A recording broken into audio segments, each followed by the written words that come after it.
Hello everybody, I am Faiza Loom, founder and CEO of Villas Finds, a new social media platform that empowers consumers to make money with and patronize their favorite brands as affiliates or employees. And the beauty of such a model is that you get to see wealth circulated directly back into the households and the communities that the big businesses profit off of. And to model the value of that, as I fundraise and work towards my goal of $300,000, 30% of every donation after $20,000 will actually go towards helping someone pay their rent and utilities as COVID-19 relief. And the reason why I chose that particular method is because it relates to a personal accomplishment. I overcame homelessness living out of my car from 2019 of September and April of 2020, which meant that I was homeless through the California fires, through the winter, and the first couple months of the coronavirus, which was not easy at all, but I accomplished it. And today, to bring awareness to what some other people may be going through just because of, decrease in work hours and other circumstances, I decided to do this video. And then also to help someone that may be in a similar situation as me. Just I'm gonna edit that out. Just to give some tips to someone who may be in a similar situation, I'm going to go one by one some of the things that helped me out and made the really, really big difference. And just a disclaimer, I will be referencing my computer here and there just because I want this video to be minimal editing. I don't really want to take time to memorize the tips that I have. And then also I want to make sure I didn't miss any important points simply because I knew that I didn't have the time to memorize. And another disclaimer is that the principles of the tips and advice that I give in this video will be applicable to anyone.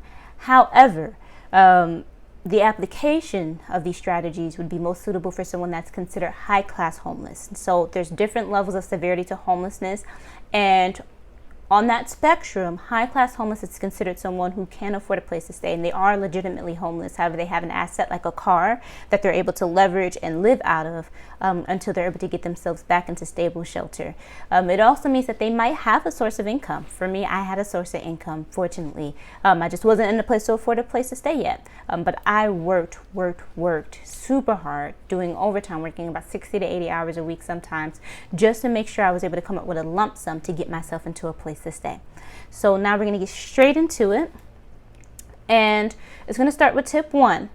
So one, understand that it is, well actually this isn't the first tip. I think this is another disclaimer. This is going to be 100% mental, 100% physical, meaning you are putting 200% of your best effort forward to getting yourself out of that situation. This is not a situation that you can half-ass your way out of at all, and I would know firsthand. So now we're going to go into tip 1. One is your mindset, strategy, consistency, and faith will determine whether or not you get out of this situation. Tip 2, reflect on what put you into this predicament. Assess the external and internal forces that were at play. Sometimes it's the events that are completely out of our control, and sometimes it's you. It's not the devil, it's not your enemies, it's not your haters, it's not the world around you. Sometimes it really is just you. So you need to assess, is it that I wasn't prepared financially to handle the things out of your control, or is it your decision making that led you into that? Regardless of the situation, you want to eradicate both. For me, I had a family emergency and I had medical emergencies that came at a time in which I was just too young to be financially prepared to handle them. And I figured it out at that time. However, because I was too young, I was like a year into, working, year into school. I was still in my teens. Because I was that young experiencing that, I ended up going into a lot of debt, and some of the solutions I was able to find to keep me and my family from ending up on the streets or losing our home. And fast forward to last year, where I had been increasing my income every single year, getting a pay raise, getting a promotion, advancing in my career, advancing in my knowledge and my business ideas. I still had that lump sum of debt that I was paying off. And I had one final ER trip last year that overextended me, and that's how I ended up in my situation. And just to make sure that I don't spend too much time rambling on my story, I had to reflect on what I can without going into too much detail, I'm just going to jump into what I did as a solution. So one, I decided, because family emergencies do happen, sometimes things happen that are out of your control. Any place that I live, if I do decide to live with others, I'm going to make sure I can afford the entire rent by myself, whether my other roommates or family members can afford to pay their portion or not. For the medical expenses, my simple fix to that is, just make sure I have a better diet, make sure that I have a better lifestyle, and things that help me minimize, manage, or get rid of my symptoms altogether. Now, I have what you call it, it's like a chronic digestive disorder or syndrome, and the diet that I had then wasn't bad at all. Actually, it wasn't super bad. I'm a former athlete, and I don't drink, I don't smoke, I don't do any forms of drugs or any of that. It's just simply that even in my good selections of food, they weren't compatible for my condition, which would agitate some of the symptoms. And then having the stress of other things piled onto that, it agitated the symptoms even more. But now I'm good. Now I'm good. I'm in a home. I have an income. I'm in a place that I can afford by myself. I live on my own, and I'm managing my symptoms. For you need to consider what those external forces are, how you can be prepared financially to handle them, or to just avoid them altogether. And the internal forces, what can you change about your mindset so that you're not on this perpetual cycle of making bad decisions? Next, let's see.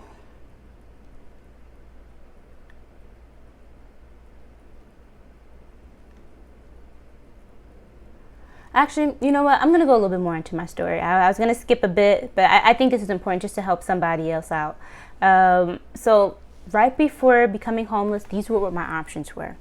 Pay rent to renew my lease while struggling to pay the first month of rent at that renewal. Allow other bills to be late and eventually hit my credit, possibly jeopardizing my new role that would finally pay me the salary that I have been trying to earn for the past couple years, because it also helps me fund my business projects. Now, for my role, again, they do a soft credit check because of the nature of my role and the type of accounts that I would be handling. My other option was allow my lease to expire, avoiding an eviction or struggling with the rent, move back home to New Jersey with all my loving family, take advantage of free rent, but no guarantee of having a job upon coming home, or a job that would pay my bills. Whether I have rent or not, I still have bills. And while I could possibly end up late on those bills, at least I have a home and I have some comfort. I have my family. I could take the long-term comfort, the emotional comfort, but no guarantee of being able to pay my bills. My other option was prioritize securing the bag with the new job that I was being interviewed for, which, by the way, I got the job. Funding my business projects and other aspirations, continue taking advantage of the different work and business opportunities out here in California that I have access to now. Keeping a by any means necessary mindset, meaning that regardless of what I go through, the momentum of my goals being accomplished and the progress of my goals will not be stopped. And, rent a friend's living room until I could afford my own place again. Deal with that temporary discomfort, but for a long-term result in my career and my business projects. Another option was, I think there were a few other options, but they're kind of redundant. Long story short, I chose the last option, which was, I didn't want to let anything get in the way of my goals. I didn't want to have to start over.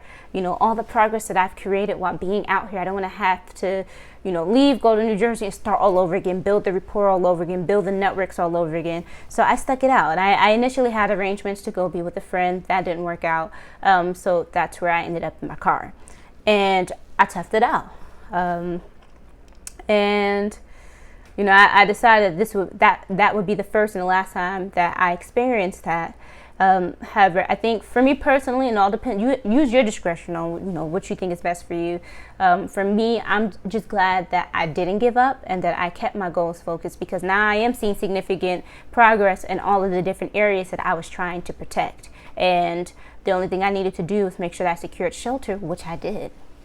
And I think that's the most important piece is for the shift of the mindset is how did I grab as much control as possible? You can't control the things that are external, other people, life events, world events, but you can control yourself. So what I decided, and I think I might be repeating myself. I might have said this earlier, but make sure that whatever living arrangement you have, you can afford it by yourself, whether your other family members or roommates can pay their portion or not. And then to avoid medical expenses, if you happen to have a similar situation like that as well, just live a lifestyle that minimizes it. Change your diet, work out, make sure you're getting the type of rest that you need as much as possible. If you're working 2-3 jobs, sometimes getting a full 8 hours of sleep is pretty difficult. But do your best to have a set schedule, etc. So, and when you are in the position to make sure that you have an emergency savings, ideally 6 months. But this first start goal would be having at least $1,000 cash saved up for an emergency. So if you end up in the yard like I did, you get hit with a crazy bill, at least you got $1,000 to start you off with. So tip 3, grooming your mindset along the way, keeping your why in front of you. When I say your why, your reason for overcoming, your reason for waking up every day, your reason for wanting to accomplish any goal every day. Keep that in front of you. And if you don't have a why, one way to start developing an understanding of what your why is ask yourself 5 to 10 years from now, not what do you want to do, but how do you want to live? From figuring out how do you want to live, try mapping out what would allow you to accomplish that type of lifestyle. And then ask, well, why do I want that type of lifestyle? Why do I want to accomplish that? For those who are still struggling with finding purpose, there was a point where, and I was really young, I was a kid, and I was like, I had asked God. It was like the cutest conversation. Like, why am I here? Like, what? Like, you ever just get to staring in the mirror too long, and like you start questioning what humans are because you were just staring in the mirror too long? I'm not the only one that's done that. At least not as a kid. And I asked, what is my purpose here? And I think what made me ask that is because I had a lot of dysfunctional things going on in my different, in my environment growing up in the hood. And I'm like, God, if there's a purpose for humans, I'd like to fulfill it without the stress. Why am I going through this?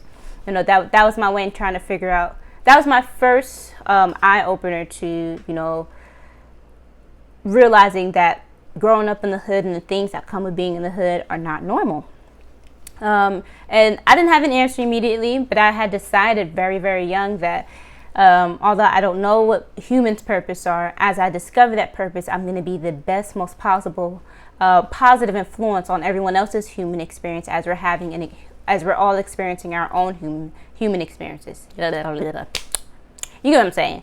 As we're all having a human experience, I want to make sure that I'm a positive influence on others. So what did I do to groom my mindset? For me, I kept my whys in front of me when I woke up in the morning and I'm, brushing my teeth in my car, rubbing my face together. I'm playing audios and I'm playing music that remind me of my why. And just to give you an example of what my whys are, 1, that I want wealth that thrives and grows beyond 3 generations, consistently improving my lifestyle and the family of each generation. I insist on healing generational trauma and, purging PTSD, that is post-traumatic slave disorder, from my family legacy, which will take significant mental and economic efforts to accomplish. I want to experience the world without having to seek permission from my job. Can I have 2 weeks off? If I want to spend 2 months in another country, learning the language, learning the way of the culture, I'd like to do that on my dime and on my time, most importantly, my time. And I think I touched on that, just for freedom of time. I have a few other whys, but, I want to give out a few just to help you determine what, have some ideas on, what your why could be. And to keep that in front of me, again, I had different audios, I had songs. So some of the songs that helped me was Here and the song Energy by Big Crit. And it had just came out been released on YouTube, which was like perfect timing around the time that I first started living out of my car. We're Gonna Make It by Jadakiss, Eve, and Style P. That's the remix version. The original, I believe, is just for Jadakiss. The World Is Yours by Nas. Morning Sunrise by Walden Irvine. Now, that song isn't necessarily about overcoming or success, or at least I didn't perceive it as that. However, it was so soothing in the morning to hear that song. Like, I enjoyed it a lot, so I played it almost every morning. Used to Be by Meek Mill. Now, some of the things he experienced, I didn't experience, but again, that principle of, you know, used to being in a place of struggle or challenges and pushing through and persevering so that you're no longer used to be. I felt that. And let's see, Cycle by Sabrina Claudio. Pretty Little Birds by SZA. Like when she says, when the spiral down feels good as the fly up. Or there's another line. What did she say? She said, they would watch you fall, but they didn't know you could swim as well as you could fly, or something like that. I'm messing up the lyrics. Sorry. But if you listen to the song, you know exactly what I'm saying. Either way, like the message was so relevant to me at the time. And that song was also very soothing. Deontay Hitchcock, I Got Money Now, featuring Jid. Sacrifices by Drake. And then for some audios, E.T. the Hip Hop Preacher. Oh my gosh. Just hearing his testimony, listening to the testimony of Steve Harvey and Tyler Perry, you know, other wealthy people that had a similar situation, overcoming homelessness and propelling themselves into wealth. That helped me out a lot. And then listening to a lot of athletes talk about them overcoming, like Kobe Bryant, and there are a few others, and listening to business moguls like Steve Jobs. Did I use the right business mogul? Is that the right word? Either way, you know what I'm trying to say. You know, people who have accomplished a lot of things in business. Steve Jobs, Diddy, there are plenty of others. But I want to get to the next tip. So the next tip, number 4, is do not let distractions, unhealthy coping mechanisms, and people with disingenuous intentions derail you. Don't do that. Don't sacrifice your goal of earning a place of your own for temporary comfort. What I mean by that is, for example, you could have situations where people will invite you to, you know, come have one too many drinks or one too many smokes, and that's costing you along the way. That's time and energy and money that you could be spending into saving and getting yourself into a better situation. Don't fall into it. You also have people who, you know, will offer you their place to stay, but extort you, charge you up the wazoo, and now you're not even a place to stay. Meanwhile, you're paying their rent that they're struggling to pay, leaving you stuck without having a place of your own. Don't do that. Tip 5, create a budget. So, and I'm gonna see if I can, you know, do a doodly with some math drawn out for you. So, create a budget for what your expenses versus income looks like now in your current position, and create an expenses versus income with home and its subsequent expenses, such as such as utilities, such as renter's insurance, parking, and whatever other expenses come with now being in your home. Calculate an estimate of how much it would cost to move into a place in your area. In California, you typically need to have first and last month's rent plus a security deposit and an application fee. So you could be looking at like close to $3,000 to $4,000, sometimes even $5,000 to move into a place, depending on what area and how much your monthly rent is. What you want to do is then divide that estimate total by your disposable income to determine how long it'll actually take you to move into your home. So for example, if your moving costs are $3,000 and you have a disposable income of $500 every single month, give or take, it'll take you about 6 months. 3,000 divided by 500 is 6. Or here's another example. If you have a deadline, meaning it's not necessarily, oh, I'll get into a place whenever I make the money. It's, no, I have to have a place by this date. You would divide your total cost of the moving expenses by the amount of time you have left to save or to get into a home. So for example, if you have only 3 months before you absolutely have to get into a home, divide that by how much it costs. Divide how much it costs to move in that $3,000 by how many months you have, 3, and that tells you you need to save about $1,000 a month to track to get into a place by that deadline. that also tells you how much more money you need to start making. So if it's going to cost you if you have to save $1,000 every single month and your disposable income is only $500 a month, you need to increase your income by another $500 a month in order to make sure that you get into a home by that set date. Another one is, which is a given, don't spend outside of your budget. And again, don't let people extort you out of your little bit of savings. So for example, let's go back to the original example where your disposable income is only $500, and that'll get you into a home in 6 months. And they say, hey, you can crash at my place. Meanwhile, they have intention, they're struggling. They don't know whether or not they're going to be able to pay rent. So they go, oh, well, you can just pay me $400. Meanwhile, that $400 is more than half of their rent, just for example. Cool, you have a shelter, so use your discretion. I'm not saying turn down shelter, but just consider the math.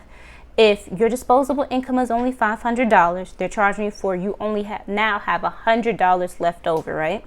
Now, with that $100, now you have to determine, well, how much longer is it going to take me to get into my own place, my own secure place in which I'm on a lease, and it's my own. 3,000 divided by 100 is 30. So your 6 months of moving into a home just turned into 30. That's another thing to consider. 30 months, that's over 2 years before you actually have a place of your own. Was that comfort worth your long-term or short-term goal of getting your own place? That's completely up to you to make. I'm not going to tell you turn down a home if you absolutely need it or if you can't handle roughing it out in your car. Let's see here. Tip 6, create a schedule and a strategy for increasing your income from your day job, side hustles, business, and personal matters. Prioritize working business and side hustles during the most profitable hours. Constantly work towards meeting moving requirements such as credit scores, reports, and making sure that your record is clear. And of course, you want to find the most legal ways to raise your income. Again, use your discretion on what you're going to do to get you and your family into a place. Because, again, I'm single, no kids. It's completely different. You make decisions a little differently when you got a little one to provide for, or little ones to provide for. Whatever you do, just keep in mind that you don't want to land yourself into an even tougher predicament trying to get out of your already tough predicament. You know what I'm saying? Don't get yourself locked up trying to get yourself into a home, and now you really stuck. For real. Don't just try your best. Try your best to find the most legal ways to increase your income. This is going to be like tip 6.1 as far as increasing your income. When signing your W-2s, if you do not have an address, get a P.O. box. If you put P.O. box number 1234 on your W-2, it'll get declined. However, nowadays, most P.O. boxes or post offices, they give you a street address. So instead of P.O. box 1234, they might say, it might say, I don't know, 15 Court Avenue, Unit 1234. For whatever city and state, and you're able to use that on your W-2. In most cases, they're not going to double verify. As soon as you do get a place, though, you want to make sure you update your documents so that they do have your residential address. For register, this is like 6.1.2 for as far as tips are considered, wrong word. But as far as the tip numbers are going, for registering to vote, depending on where you're located, you can register to vote as homeless. Instead, they will ask you what intersection do you frequent most or that you sleep at, and they'll use that as the address that they register you to vote under. Oh, here's another thing. If you have a business, you can use something called a virtual office. If you can afford it, the virtual office allows you to treat that address as a legitimate business address without you having to pay the rent of a physical location. Depending on what service you use, it can be anywhere between about $50 to $100 a month. Use economy gigs such as Instacart, DoorDash, Uber, Lyft, and many more. Also use referral codes for different accounts that you may have, Cash App, credit cards, loan referrals. A lot of times they'll reward you with a cash reward if you refer a friend or a person, and they open up an account, meet certain requirements. Now you get paid for that referral. And in fact, I'm going to include some referral links below for some of the economy gigs that I did. And of course, designate time to apply to higher paying jobs. Reach out to family and friends, with help, for money, for resources, help maybe with a place to stay for a couple months, or at least just shower. For me, I had a friend who, and I love them so much. I had a friend who allowed me to stay with her for a couple months, and I ended up leaving towards the beginning of the outbreaks because, for a couple of different reasons. And actually, I don't even want to say friend, I want to say family. I had some newfound family out in California, and, they were considered high risk. So I made the decision. I was like, well, I had already been in my car for so long. I can do it for another few weeks or so, because I knew that I was still going to be interacting with people, working my side hustles, so that I can continue working towards having that lump sum deposit to move in to my place. So I chose not to make, I didn't want to be the reason to get my family sick. I knew that they were vulnerable. I was vulnerable. However, I definitely didn't want to bring that into their home after they had welcomed me to their home and taken me in as their own. Let's see. Tip 7. Don't rely on Section 8 and nonprofits to help. A lot of times there's a waiting list that may even be closed, and the nonprofits, they'll help as long as they have the funding. For me, I had sought the help of nonprofits, and they didn't have enough funding. I also looked into Section 8 and different assistance, but for multiple different counties, the wait list was either closed, or if it was open, I didn't meet all the requirements. Or some of them I did, however, they will prioritize families with kids involved over, a single person. I'm not on Section 8 right now, and I did not get the assistance from the nonprofits. I ended up getting the assistance from just me putting in the work, putting in the time, and increasing my income through my job and side hustles. Tip 8, get storage for your larger personal belongings if you can afford it. It just makes it easier. One, you're vulnerable in your car. You don't want anybody to rob you with your, most valuable possessions. And then 2, if you are working your side gigs with your, such as like Uber, Lyft, DoorDash, or just things with people, having people in your car. 1, sometimes they like to use your trunk, so it's difficult for them to do that when your whole entire trunk is filled. And then 2, it's a turn off when customers get into a car and it seems messy or it has a whole bunch of junk or furniture in it. Let's see. And here's another thing with the storage units. Most of them are open really early and close a bit late, just so that people can enter as they need to. When you run out of options for a bathroom, you can go to the storage unit during their operating hours. 9, try insulating your car and using different pieces of fabric and materials to trap heat into the car. I had built a tolerance of being able to sleep in my car through 28 degrees. 28 degrees was really, it was brutal, but I managed to do it. 30 degrees was more tolerable, so 2 degree difference, but it really felt like a big difference being out there. When it got to like the 60s or so, all I needed was like a couple quilts. But I layered up, so I would wear a coat, I would wear a couple of sweaters, a couple of pairs of sweats. I did not wear socks to let my feet breathe through the night. I just didn't want to have moist feet or moist anything sleeping through the cold. I chose not to put the whole cardboard box lining through the car, only because it took too much time to take apart. And in the morning, I was getting up. So I would get up around like 4-ish or 5, do Uber and Lyft rides from about 6 a.m. to like 7 a.m., drive to work from 8 to 5, get off at 5, eat real quick, and then Uber and Lyft again from like 5:30 or 6 to 9 or 10 at night. And I would do that, as much as my body would allow me to, so that I could make the money I needed to. 10, don't leave your car running with the key in the ignition. You just don't want to burn your battery out. And then carbon monoxide, Now, when you're in a closed environment, it's definitely a threat. When you're in an open environment and the wind is blowing, it's not as much of a threat, but still don't do that. If you happen to be in a parking program, like I managed finding a parking program, although you might not smell it, when the wind is blowing, whatever car is parked behind you, if their windows are open, they're going to get every last bit of that exhaust. Don't do that. You're going to have your parking neighbors dizzy. And 11, stay hidden and inconspicuous. Turn your top light off in your car, so when you have the key in the ignition and you need to open the door or something, your light doesn't come on. When that light comes on, it signals to everybody else that there's somebody in that car. You want to make sure that if possible, get tents, cardboard, or sun visors, things that block the windows at night. Don't be too obvious. Be careful what you use, because sometimes it can be obvious that someone's clearly in the car.